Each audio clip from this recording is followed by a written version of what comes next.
We've seen plenty of those videos where a guy is driving a fancy car and someone walks up to them and says, "Hey, do you mind telling me what you do for a living?" Or the videos with the glorified athlete that has jewelry and a big home. You see, these images make us believe that the more we have, the better off we are, but that just isn't true. And in this video, I'm going to explain why looking poor is so important. If you're new here, welcome. My name is Maoli Vodi with Financially Present, and I spent most of my career as a stockbroker and investment consultant. If you're not new here, welcome back, and thank you for supporting the channel. I want you to consider the visualizations we see with celebrities and award shows on the red carpet, and there's this idea that you need to have a fancy car, expensive jewelry, designer clothing, or nice clothes in order to just turn heads or play well or perform well. And I want you to think of who they are targeting directly. They're targeting you and your dollars. It comes at a cost, more specifically, an opportunity cost. This is basically the loss of potential gain from another alternative when one alternative is chosen. So the price you're paying towards a consumer good that depreciates in value, it takes away from the money you can spend towards appreciating assets. True wealth is not tied up to consumer goods like clothes and shoes. It's tied up in assets that grow. So the stock market, real estate, businesses, that's where true financial wealth is. And it's hard to see because the true owners of those companies, they aren't in those tabloids every day. They aren't in the commercials that we see on TV. You could easily walk past them and they're simply wearing a suit or maybe even less than that. One of the most important parts about why looking poor is so important is that if you look rich, you have to keep looking rich. And it reminds me of the Diderot effect, which is basically a consumerism trap. This is the idea that one fancy item triggers a chain reaction of additional purchases, and technically, these purchases don't really need to be very expensive. So for example, imagine buying an outfit and that outfit needs a watch to go with it and maybe some jewelry or a purse or shoes or makeup to match. Looking rich means that there's a recurring cost with keeping up that look. So it's not a one-time cost. And this means that similarly, if you have a new cell phone, each year you might feel that you need to get another newer cell phone. Or if you lease a car, you feel like when the lease is up, you need to get a new car. If you regularly wear new clothes, then you always feel the need to wear new clothes. And now you have set the expectation to yourself and others that you need to maintain this level of status to keep appearances up. If you look poor, and I'm not talking about homeless poor, but if you look unassuming, then the expectation is relatively low, and now you draw less attention and you're less of a target. In fact, if something is popular, then there's a problem here. When consumers buy into trends, there are only a select few that truly win, and that's the corporations or the owners behind it. The consumers usually don't win much, if at all. We've seen it all before, and it only pays the people who own equity or the actual business. Consumers themselves don't get any true lasting benefit, and when that popular or trendy item goes out of style, like it should, they're left looking for the next new popular thing. From an investment standpoint, it's extremely important to pay attention to what's popular so that you can do the opposite. This is called being a contrarian, which means do the opposite of what the majority is doing. Contrarian behavior exists in many areas. So if we just focus on investing, one of the more popular investors that's a contrarian is Warren Buffett. He famously said, "Be fearful when others are greedy and greedy when others are fearful." Stock prices jump up when people are greedy because they're buying in large quantities, and stocks go down because people sell their stock when they're scared. If you're a value investor, you can actually benefit from investing contrary to what the crowd is doing. If you're a short-term trader, you technically can benefit too, but it's just a little bit more risky. Another alarming statistic that will make you want to be a contrarian is the fact that most Americans are living paycheck to paycheck. And that's because of rising costs for groceries, car insurance, childcare. Inflation is high. So take that and add layoffs for higher paid employees in tech sectors and the finance sectors, and most Americans are living paycheck to paycheck. You do not want to be in this scenario. You should not want to be like, dress like, or live like most Americans. But if you want to do the opposite, you should do your best to look poor. Another reason to look poor is because popularity is fleeting. Okay, so something that's popular is never popular consistently all the time. Styles change, they have highs, they have lows. Celebrities, they go in and out of style. Look, I was born in the 80s, so in the 90s, anything from the 80s seemed kind of old, and things from the 70s seemed ancient, and we didn't even go further than that, okay? Fast forward to now, being a 37-year-old in 2024, I'm seeing a mashup of styles that have come back and styles that have been left behind. And sometimes clothes are tight and sometimes clothes are baggy. These trends will continue to change in order for you as a consumer to consume.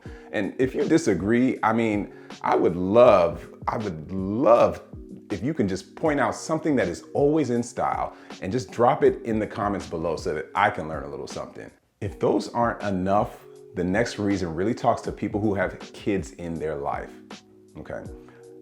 Not looking poor hurts the future. And what I mean by that is, if you have kids, or if you're in my age range or even older and you have kids in your life, those kids will never think that you're cool. You're their parent, their aunt, their uncle. You could definitely find ways to relate, but you're not cool. In fact, the things that make you cool, they aren't going to be tied to your clothes or the things you say because you're older than them. Most of what you do is going to be out of style. And it's going to seem very forced. If you feel that driving a certain type of car is cool, that car is eventually going to go out of style because the newer version of that car is going to be much better with better features. If you feel that there are shoes that make you look cool or young, yes, you can relate to the younger kids, but you're still old in their eyes. It doesn't matter if you have the newest shoes or video games, you will still be an adult. The person that's supposed to be responsible.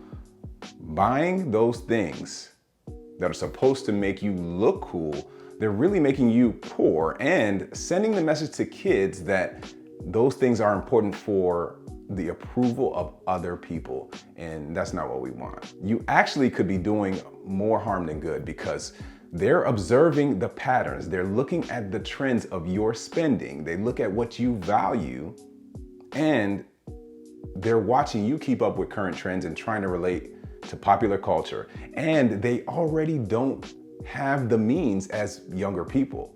But by seeing you leave that example, you could very well be misleading the next generation. Because at a certain point, everybody goes out of style. The things that don't go out of style is how you treat people, the fun times you had, and the relationships you build over time. Or at least that's cool to me. Another reason why looking poor is important is because it allows you to practice contentment. I recently moved and it gave me the opportunity to declutter and just reduce the amount of things we accumulated over the last 10 years in our townhome.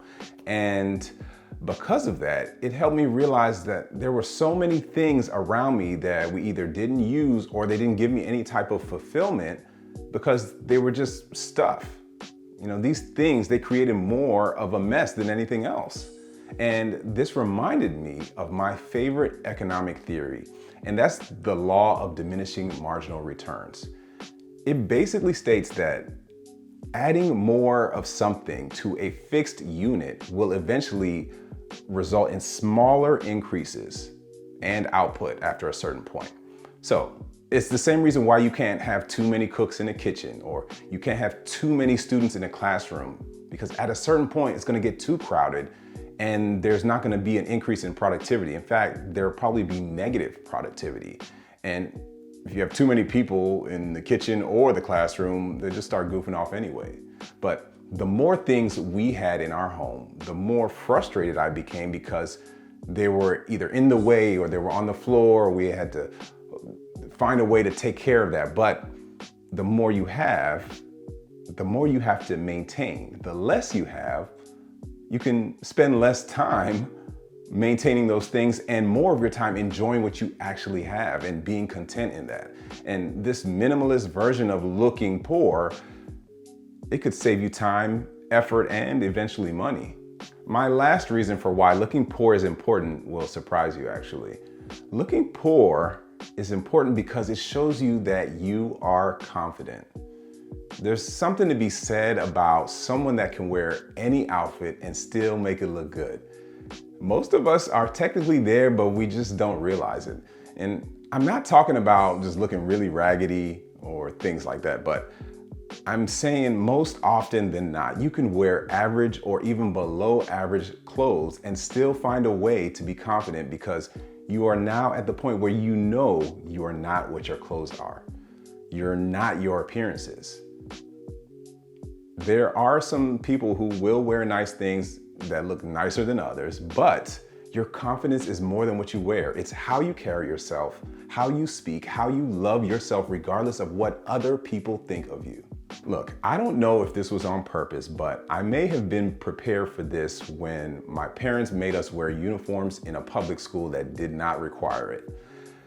I'm serious. So my family's from Ghana, and in Ghana, most school-aged children, they wear uniforms. But here in the US, especially in the time where I was in elementary school, uniforms were not required. And my parents decided we would wear uniforms, so I wore a uniform from first grade all the way to fifth grade. And when I was younger, I didn't appreciate it at the time. Not at all, actually. But it did distinguish me from other people. And it helped me understand that I could still persevere even if I didn't have the same clothes as everybody. Because I definitely didn't have Jordans, and our uniforms were not designer at all. We just simply looked nice on a budget. In retrospect, it helped me understand that I didn't have to look like everyone else, and my parents were actually saving money because we were simply wearing uniforms, and that was their way of having us look nice but not breaking the bank at the same time.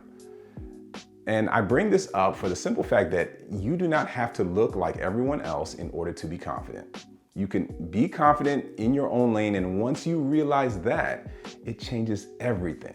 There is maturity in knowing that you are wealthy instead of trying to make others think you are. So I know there are plenty of other reasons for why you should look poor instead of looking rich, and that includes increasing your investments, building an emergency fund, and being able to donate to a cause that you support. And if you're looking for more of that, I have just the video for you. And until next time, stay present.